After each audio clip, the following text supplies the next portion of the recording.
welcome to Profit at Night. 60 minutes of all the action from the world of business. Big news, big heavy news day today. I'm Shivnath Thukral. And I'm Shelly Chopra. Also lots of news coming in from global companies, big mergers, big results, all on the cards. First, the headlines at the top of the hour. As we run up to our election programming, it is clear that many social development issues will be on the agenda of candidates, especially here in Mumbai, Dharavi and the Slum Rehabilitation Program worth crores of rupees is something on the top of agenda.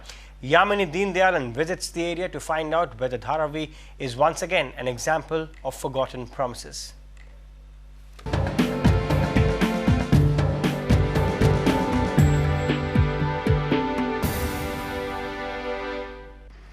It is a regular day at work for 50-year-old Ramesh Parmar, giving shape to this earthen vessel.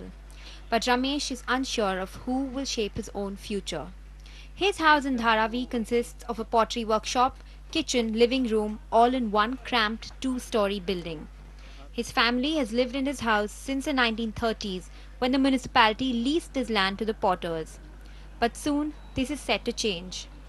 The government plans to redevelop Dharavi, accommodating its residents in high-rises that will occupy 65% of the total land area. The rest will be auctioned to developers for commercial use. और हम लोग को builder ने बोला कि आप अगर विकास के मार्ग में और प्रोग्रेस के मार्ग में जा रहे हैं तो क्या प्रॉब्लम है। फिर हम लोग को उन लोगों ने बोला कि तुमको कुंभार काम करने का जगह देंगे, अच्छा सा भट्टी बना देंगे।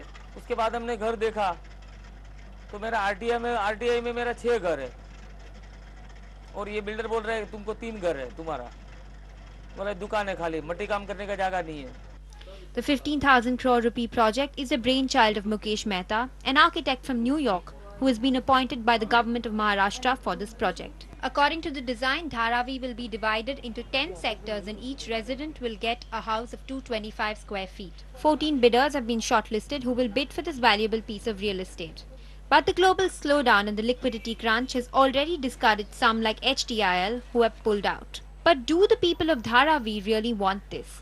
And does Mukesh Mehta have a plan for residents like Ramesh Parmar, who are worried about going out of business? In our scheme of things, we are causing several much higher percentage of open spaces plus terraces plus interconnectivity with terraces, various kind of levels of raising podiums, etc. And then create markets for diverse needs, areas for diverse needs. Official statistics say that there are 57,000 families in Dharavi engaged in every business from leather to scrap. Activists estimate that 1 million people live here. As always, a large vote bank has the politicians peddling pre-election promises.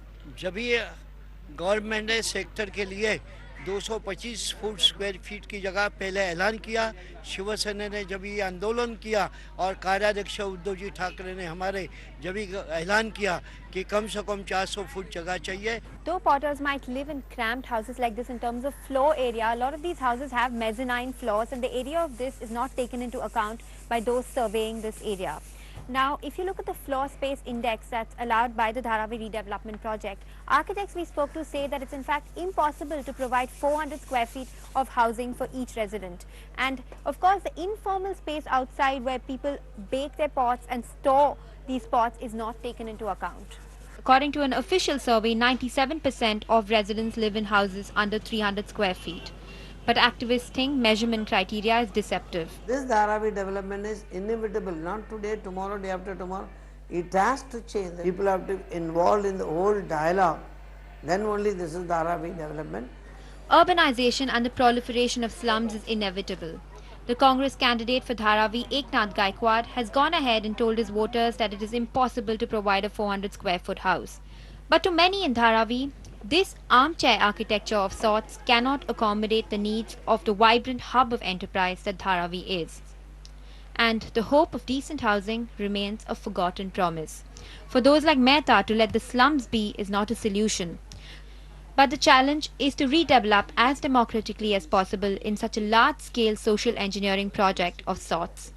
In Dharavi, Yamini Deendyalan, NDTV Profit. That's a wrap then on tonight's Profit at Night. Plenty more here on the shows, including Nasdaq Live on Sun Oracle, Omkar Goswami with Hari Bharti. Stay tuned to the channel. Goodbye from all of us.